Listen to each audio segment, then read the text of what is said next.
Have you ever taken a vacation and found that you come back more exhausted than when you left? If you're giving a resounding yes, you're not alone, my friends. The thing is with being a driven entrepreneur is you're used to working and living at this fast pace, and you're actually really good at it. The problem is you take this frenetic day-to-day pace and you take it on vacation with you. See if any of this sounds familiar. Technically, you're off work, but you're really not. And when you're on vacation, you tend to want to pack it all in because you don't want to miss anything. And finally, you just beat yourself up after the vacation because you really didn't have any downtime. Right, you've packed it all in again and then you're beating yourself up. Well, this is not the way that you need to live, and the reason why we're doing this video series on taking a sabbatical is it's so important for you as a driven entrepreneur and for us too to learn how to slow down. Let's face it, we're just not good at it.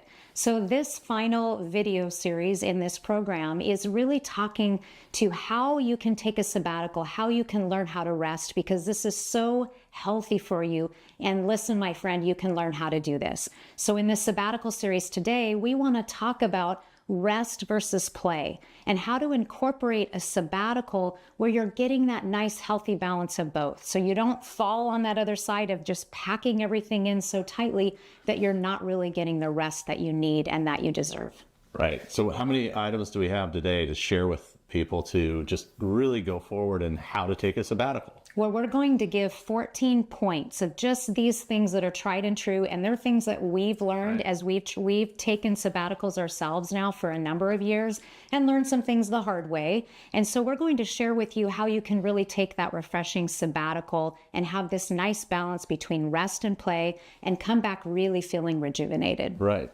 The first thing I think you need to do is pick your destination. I mean, if you pick the wrong destination, you go someplace that just doesn't allow for downtime, or you're there with all your colleagues, your friends, just find the right spot. Right. So, and that's what's the right destination for you. So Right. do you get rejuvenated when you take a beach vacation? Do you want to take a vacation where you have a lot of tours and things? Are you interested in going and seeing historical sites? Would you like to take a cruise? And where would you like to go? So picking that right destination is really important, making sure that you're picking a place that you really want to go, that's been on your bucket list and you're excited about. And I think that we compromise with that.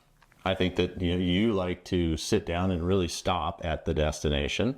Mm-hmm. And I still like to see the sights. Right. And so we find that either I go do that while you read a book or go to the spa, or vice versa. You come with me and then I just go hang out at the beach. So Right. you have to compromise there.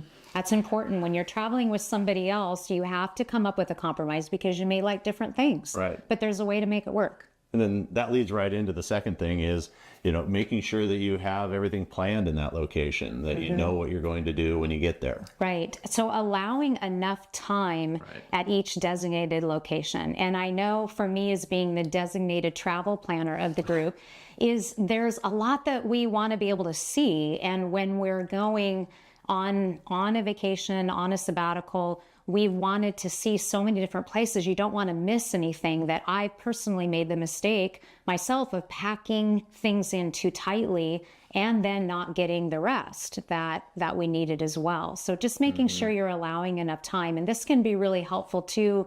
Like when we went to South America, we got the help of a professional travel agent who recommended to us, look, you really, to get a good feel for this location, you should stay this amount of time here. Right. And that really helped us to be able to make that change. I think that people, call it slow travel versus fast travel. Some friends of ours do that. And, slow travel is the whole month in one little location, maybe a city, and then you use that as your headquarters. That's an option. Right. Or just at least a couple of days where you're going. So you're not just living out of your suitcase, packing, unpacking. And there's so much travel that needs to be done in between. So I think that's important. So you can really relax. Exactly. So unless you like to just really hop from place to place, and that makes you excited, most of us need to have more of a balance between that relaxing time and traveling time. Right. Sure. And then also the third one is balance between relaxing activities. What do those look like? And what does that look like to you? To me, riding a bicycle on the streets, relaxing. To you, not so much. Right, right. And definitely talking about what that looks like. So on our recent sabbatical, when we went to South America, is we really did it week by week. We took a 6-week sabbatical, and we really balanced it with a doing week and then a being week. And I highly recommend this. Balance a doing week with a being week. So what I mean by that is we would have one week, like when we were in the Galapagos, we ended up taking a cruise there, and it was a highly scheduled week. So we knew that every single day we were going to have activities from the time we woke up in the morning to the time we went to bed at night, and everything was going to be heavy scheduled. We were going to see a lot of things, and it was going to be amazing. And then we followed that up the next week with a beach week where we just stayed at an Airbnb for a week with no agenda, and it was awesome. We could sleep in, we walked the beaches. We didn't really have any plans of where we were going to have dinner. We just walked into town. So for us, that worked really well. Right. That was a great way to balance it.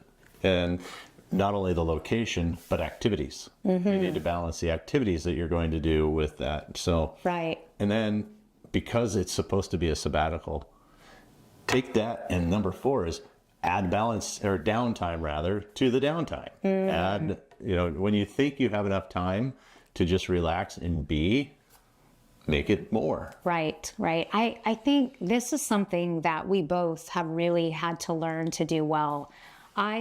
Anytime I would try to rest and relax, whether that be when I'm not on vacation and I'm taking the weekend off, or on vacation, you just feel restless, you feel guilty, you feel like there's something that you should be doing. And really the primary purpose for most of you when you're taking a sabbatical is because you're likely, if this is your first sabbatical especially, you're right on that edge of burnout. You've been putting in tons of hours at work. You've had a lot of responsibility.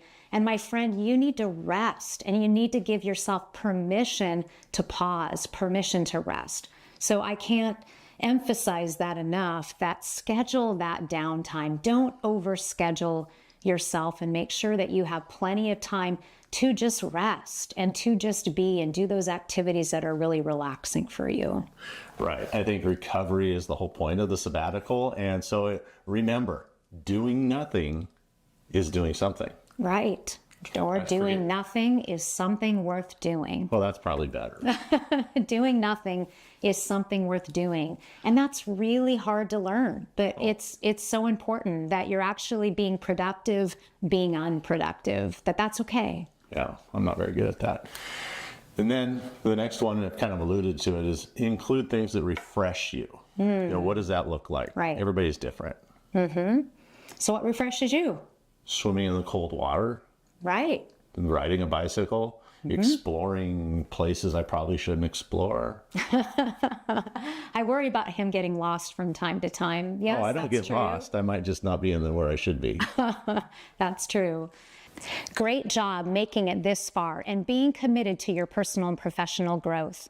Now, we want to make sure that you're able to take the lessons from this episode and apply them to your leadership and life. So we've created absolutely free a downloadable worksheet that you can download right now, and it's going to show you the top lessons of today's episode, and more importantly, help you create an action plan so you can take these principles and put them in process in your life right away. So go ahead and get this resource, and let's get back to it. Yes, so what are those things that refresh you when you take time off? And you can think about this when you're even at home amongst your regular day-to-day activities. This just shouldn't be for a sabbatical. You should be having things in your day, in your week, where you're taking time to really rest and do things that are rejuvenating. So getting to learn, what are those things that you do that afterwards you're just like, I feel great. I feel really refreshed. This is what I needed to do. Right. And that's that refreshes you, but that's also an activity, which is the next one, is what activities do you need to do to refresh you? So I guess they kind of go hand in hand. Really. Right. That's good. Well, for me, one of my favorite refreshing activities when I get a chance to really take downtime is like you said, I love to go to the spa. And if we go to a beautiful destination, that for me is just such a nice balance to going out and taking an amazing hike with amazing views.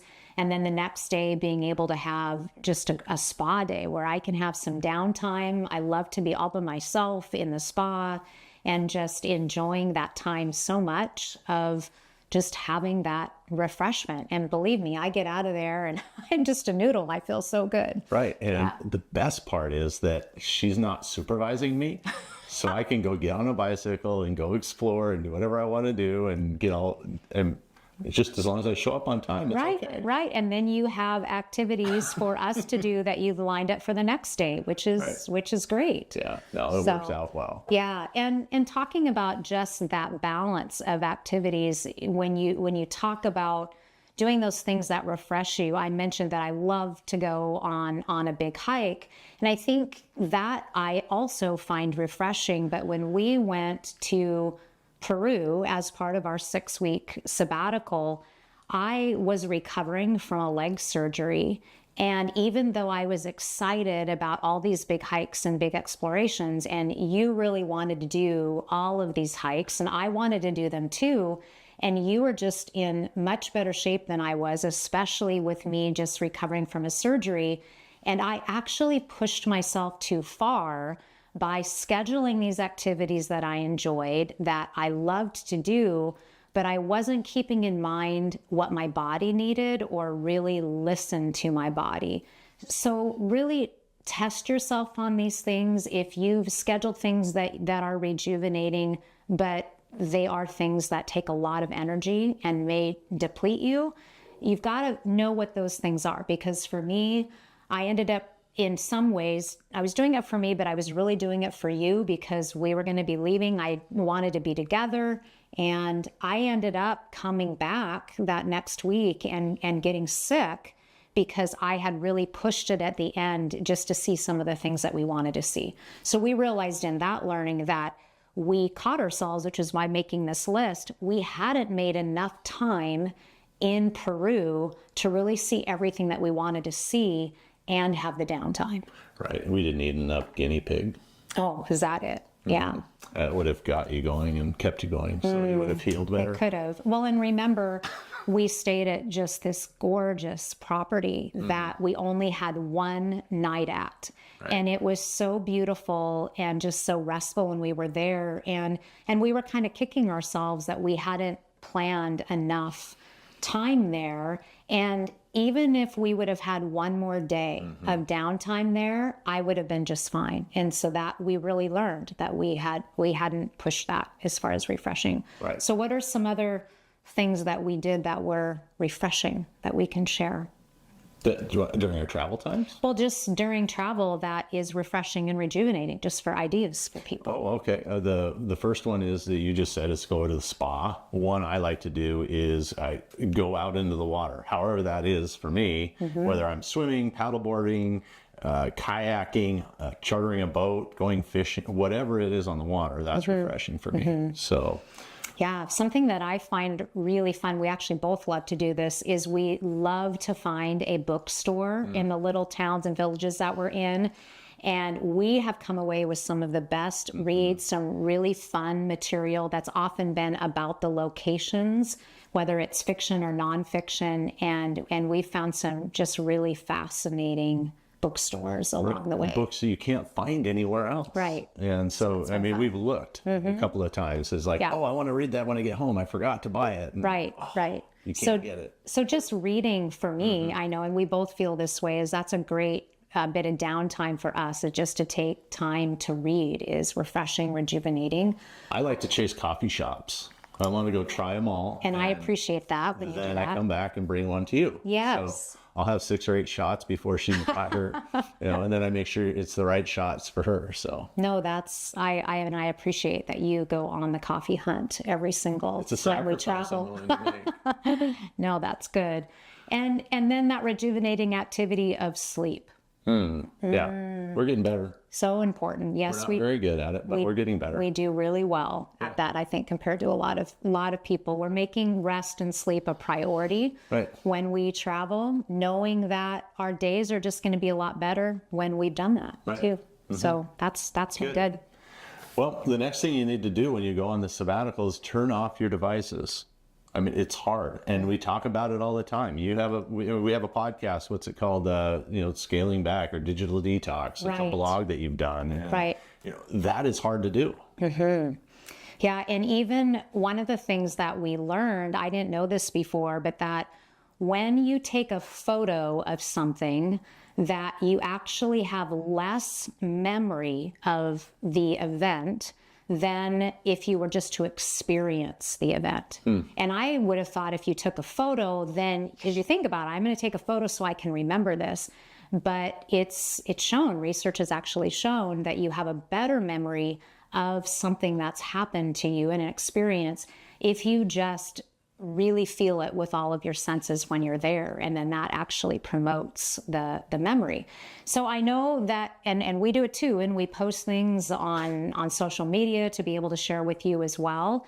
But sometimes just put away that phone and put away that camera and realize that it's okay just to experience the moment and just to really appreciate that you are there in a beautiful place. It's there for your enjoyment, and you don't have to capture absolutely everything. Because if you constantly have your phone out, you're really missing the moments because you're looking at your phone. You're trying to capture everything that you're missing being present. Well, just come home, go on Google, search for images of the location you went, and then pop them up and pretend they're yours. Well, you could do that too, I suppose. Yeah, it's this balance for sure, because I love taking photos, and you do too. We have a really nice camera, and we love to take photos as well. It's fun. But just, again, when I read that research, I thought that's really a good point. And so we'll make a point, even now, just day to day, that we'll just leave the phone behind, we'll leave the camera behind, and then just enjoy our time together. So that's why you haven't taken so many sunset pictures. All right, the next thing is don't be overscheduled. We're really good at not being overscheduled on vacation. I think that we've done a better job. Like we talked about, even in this last sabbatical, our last part of the trip in Peru, we overscheduled ourselves. So really look carefully at the schedule that you put together. And, if you're a planner like me, you love to be able to kind of know where you're going and having things mapped out. And you do want for certain things to be able to do that. I mean, there's been folks that we've talked to who have missed being able to see certain things on their travels because you needed to book it months in advance, and they just were being spontaneous. They couldn't get into some of these exhibits that they wanted to see. So it is important to do some planning, but don't have things so heavily scheduled. Have those down times so that you really get opportunities for breaks. The other part of it too is you may get to a town that you haven't been to before, and if you have this tour that's lined up from morning till night, you may not get to take part in an activity. Maybe there's a festival that's going on while you're there, or you find out that there's this theater in the park that's going on, that because you scheduled this thing over here, there's nothing open for that. So when you're leaving those open spaces, those margin there, then it gives you the opportunity to be spontaneous and just decide in the moment what you'd like to do too. Yeah, I think a couple of things you can do is, friends of ours will get on the hop-on pop bus or whatever it is called. I don't know, Dr. Seuss is here in town, but you get on the bus and then you see the highlights, and then you can go back. And then we've mentioned this before, but one of our favorite things, and this really helps condense and seeing some of the great things, is hiring a local tour guide. They cut the lines, they help you go to the right spots at the right time, and it really saves so much energy and angst, and it's awesome, and it's worth a few extra bucks.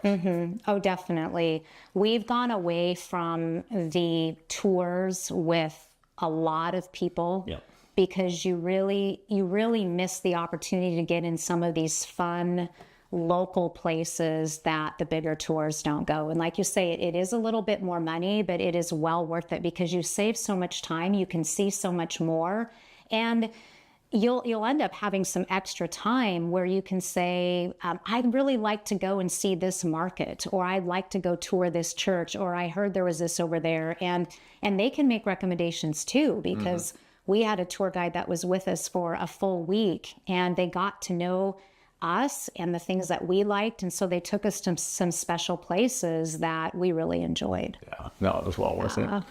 The next one, don't read your emails. So you have your device, turn it off, Right. turn off notifications, turn off the whatever you need to do, but don't read your emails. Right. Well, and we're talking about rest versus play on a sabbatical, and nowhere do we say rest versus play versus work. So just the reminder again, and I know we've talked about this in earlier episodes of this sabbatical series, is on the sabbatical, the whole purpose is you're not working. This is your sabbatical for you. There's no rules other than you're leaving work for this sabbatical. This is time away and a break from your work.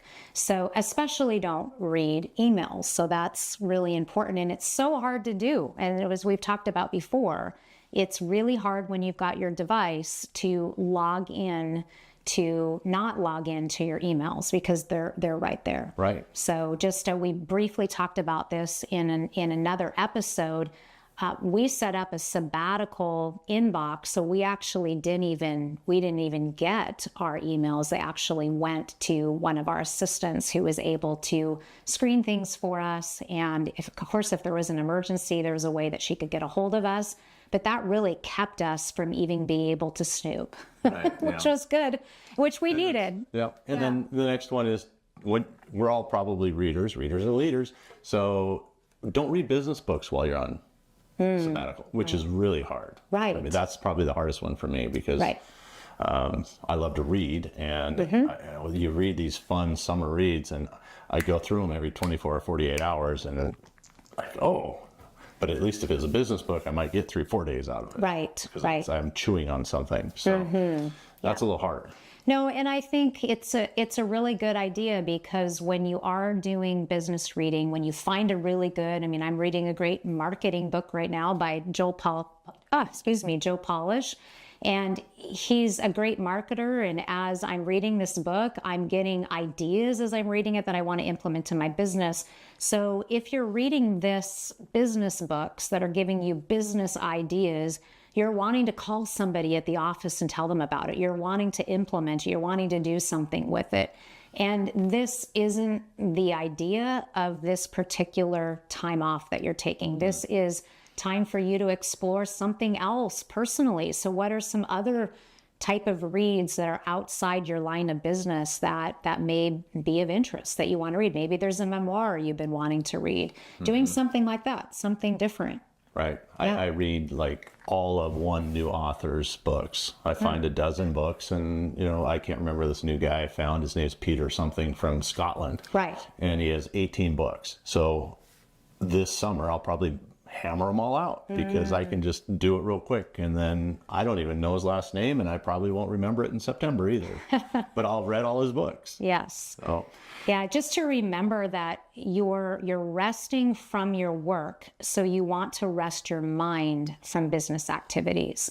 And the purpose of it is by resting your mind from business activities, your mind really rests from everything to do with your work, so that after that rest is done, your creativity just soars. And so it ends up helping you to be more productive when you get back to work by just shutting off that part of your brain for a while and just engaging in other types of reading and activities. That's probably the only time that I'm really spending any time in magazines, which usually I don't read magazines much anymore. True. Every time you go on an airplane, you buy a new magazine.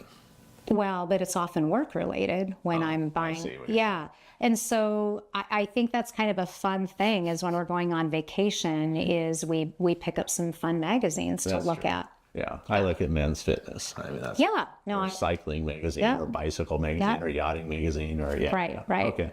Well, the next one is don't do any work. This is a sabbatical for play and fun. And work can be, but that's not the purpose of it. Right. So just be disciplined about not doing work. And we talked about this in an earlier episode is make sure that you've talked to your team, that you've got your company set up for success. Because if you haven't done that, you're constantly going to be pulled back in. So the whole idea is not to do any work because that's not then a good example to your team when they're trying to take a vacation, that if you're working on your time off, then they're going to think they have to work on their time off, right? So be disciplined about not doing any work. You can do it. Yeah, right. And be disciplined to do your exercise. Don't stop because you're on vacation. And I actually think that we probably work out more on vacation. As much or more. Yeah, don't give up your exercise routine. Yeah. It's so important to keep that up because you don't want to blow it. Everything, if you've been living healthy and you've been exercising and eating right, don't look at your vacation time as a time that you're going to drink like a fish and you're going to eat whatever you want and you're going to gain all of this weight. You're going to come back home and not feel good about yourself. Yeah, you're going to be a slug. Well, that's true. You're not going to have the energy that you're leaving to create. And it makes a difference. And you don't have to do the same. Let's say that you have a strength routine that you do at home 3 days a week or you go to the gym, whatever you are doing, you don't necessarily have to do that same thing. So change it up. I mean, remember that place we were in Mexico that actually had this fun gym on the beach? PPP. Yeah. No, and they had, it was like the Flintstones, they took rocks and sticks and bamboo and they just created this gym, if you want to call it that. It was really cool. It was a lot of fun and you could get your workout in. Right. It didn't look like it when you walked up. And you can get your workout in with different activities that we talked about. So if you're hiking or you're swimming, paddleboarding, all of these different things, you can get your exercise in that way. So look at it that way. If you've got a device that you wear, you can still count your steps looking at those things. So there's no reason why you can't get your exercise in while you're going. It doesn't make a And same thing with the healthy habits. The next one's healthy habits. You don't have to let everything go because you're on vacation. Now, if you want to eat a Michelin star restaurant, that's still healthy.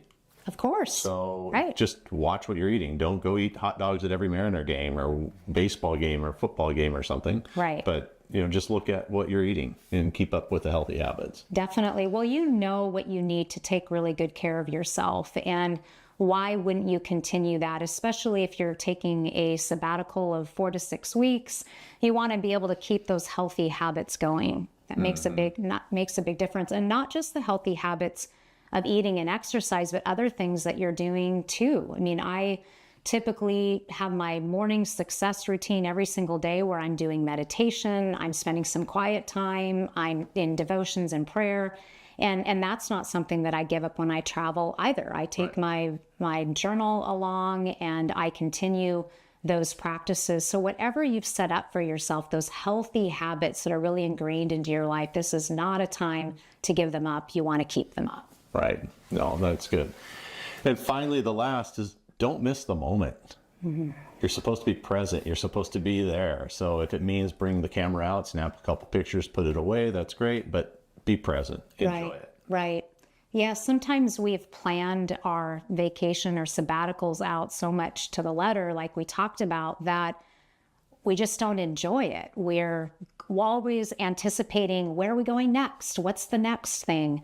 Just really being present that, okay, here's where we are right now. And I remember when we were in Galapagos that we had such a fantastic time there. We were not thinking about where we were going to go next. Oh, what's it going to be like when we go to Peru and go to Machu Picchu, which we're also excited about. We decided before we took the trip that every place we went, we were going to be present and really enjoy everything about that place and savor it. We savored the foods, we savored the experience, we savored the people, really got to know people in each location where we were. And wow, we just think back to that trip with so many fond memories because we, with everything, all of our senses, the smells and the sights and the flavors and experiences, just all really allowed that to resonate and sink in deep.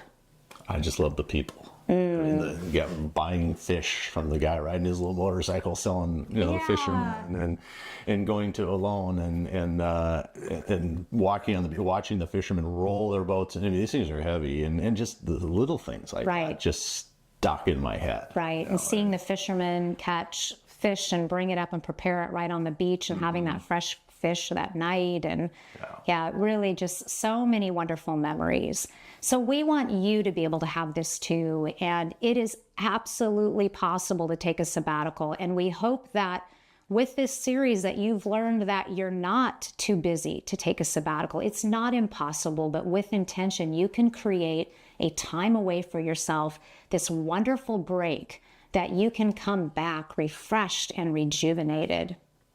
So there's the list. Apply these tips to set yourself up for a successful sabbatical. And don't worry about getting it right the first time. It takes practice, as it did for us. That's how we came up with this list of do's and don'ts for the perfect sabbatical.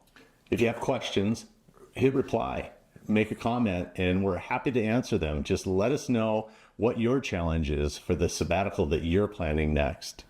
Taking an intentional break made a profound difference in our life, and we know it will in yours too. Thanks so much for watching, and don't forget to subscribe to our channel so you'll be the first to know when new episodes drop to really help you grow in your leadership and level up your life and your mindset. Watch one of these other videos, share with a friend, and don't forget, download the PDF from today's topic so that you can make sure to hold yourself accountable and take that action plan and use it. Have a great day.